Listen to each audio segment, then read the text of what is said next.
जब पाकिस्तान में आतंक के अड्डों पर भारत की मिसाइलों ने हमला बोला, भारत के ड्रोन्स ने हमला बोला,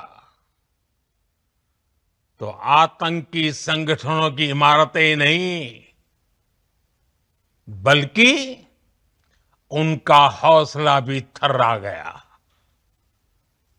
बहावलपुर और मुरिद के जैसे आतंकी ठिकाने एक प्रकार से ग्लोबल टेररिज्म की यूनिवर्सिटीज रही है।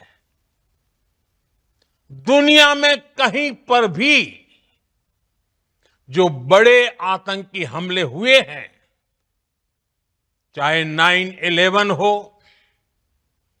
चाहे लंदन ट्यूब बॉम्बिंग हो, या भारत में दशकों से जो बड़े बड़े आतंकी हमले हुए हैं, उन सब के तार कहीं ना कहीं आतंक के इन्हीं ठिकानों से जुड़ते रहे हैं।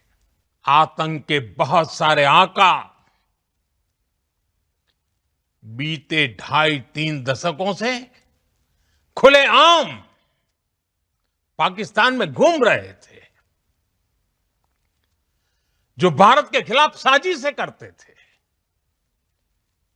उन्हें भारत ने एक झटके में खत्म कर दिया। साथियों, भारत की इस कार्रवाई से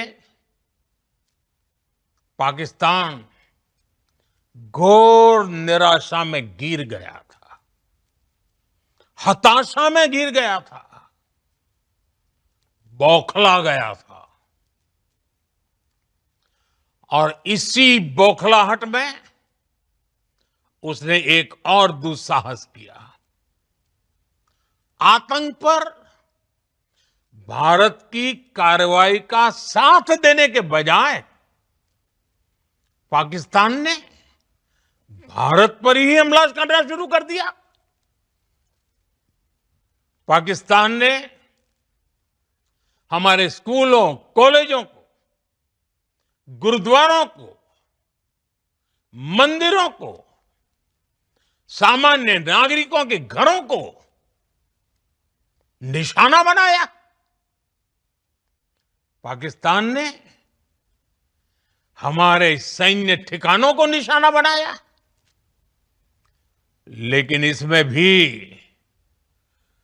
पाकिस्तान खुद बेनकाब हो गया। दुनिया ने देखा कि कैसे पाकिस्तान के ड्रोन्स, पाकिस्तान की मिसाइलें भारत के सामने तिनके की तरह बिखर गई। भारत के सशक्त एयर डिफेंस सिस्टम ने उन्हें आसमान में ही नष्ट कर दिया। पाकिस्तान की तैयारी सीमा पर वार की थी, लेकिन भारत ने पाकिस्तान के सीने पर वार कर दिया। भारत के ड्रोन्स, भारत की मिसाइलों ने सटीकता के साथ हमला किया।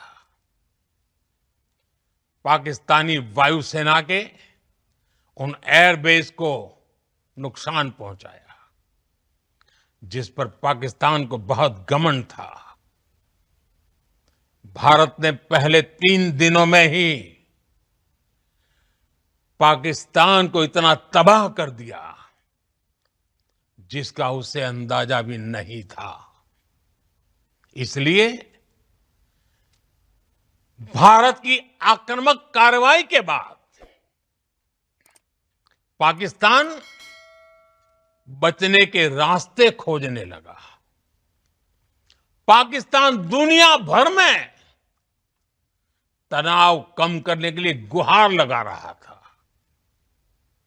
और बुरी तरह पीटने के बाद इसी मजबूरी में 10 मई की दोपहर को पाकिस्तानी सेना ने हमारे डीजीएमओ को संपर्क किया। तब तक हम आतंकवाद के इंफ्रास्ट्रक्चर को बड़े पैमाने पर तबाह कर चुके थे। आतंकियों को मौत के घाट उतार दिया गया था।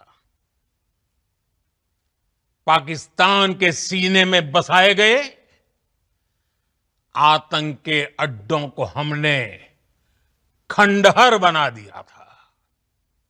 इसलिए जब पाकिस्तान की तरफ से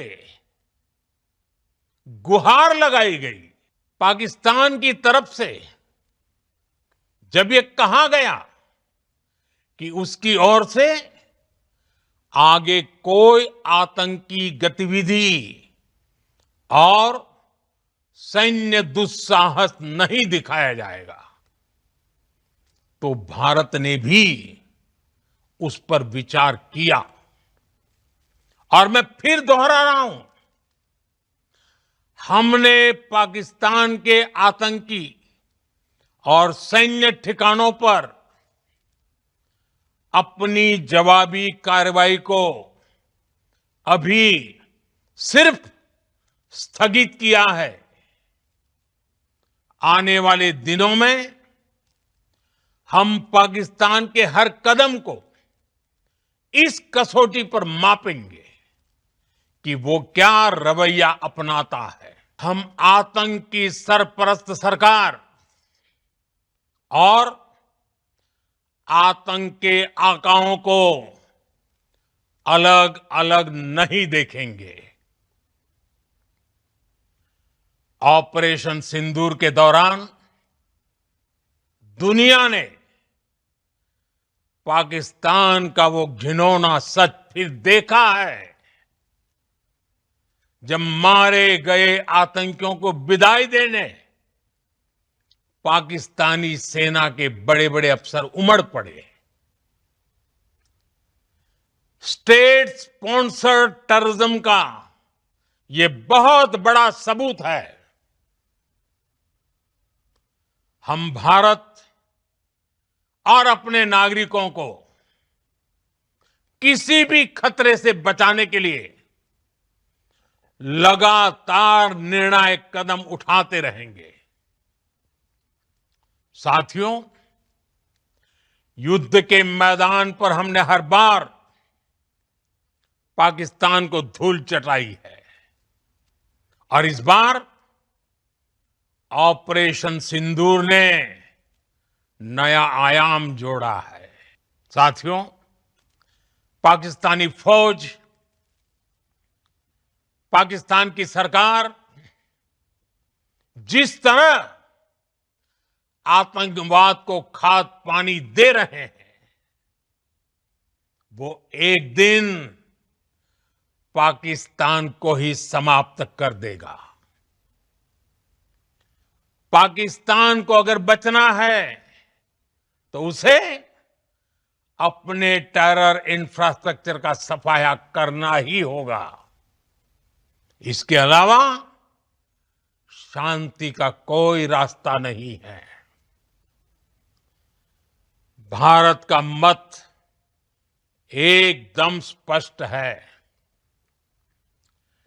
टेरर और टॉक एक साथ नहीं हो सकते। टेरर और ट्रेड एक साथ नहीं चल सकते और पानी और खून भी एक साथ नहीं बह सकता। मैं आज विश्व समुदाय को भी कहूंगा, हमारी घोषित नीति रही है, अगर पाकिस्तान से बात होगी तो टेररिज्म पर ही होगी। अगर पाकिस्तान से बात होगी तो पाक ऑक्युपाइड कश्मीर, पीओके, उस पर ही होगी।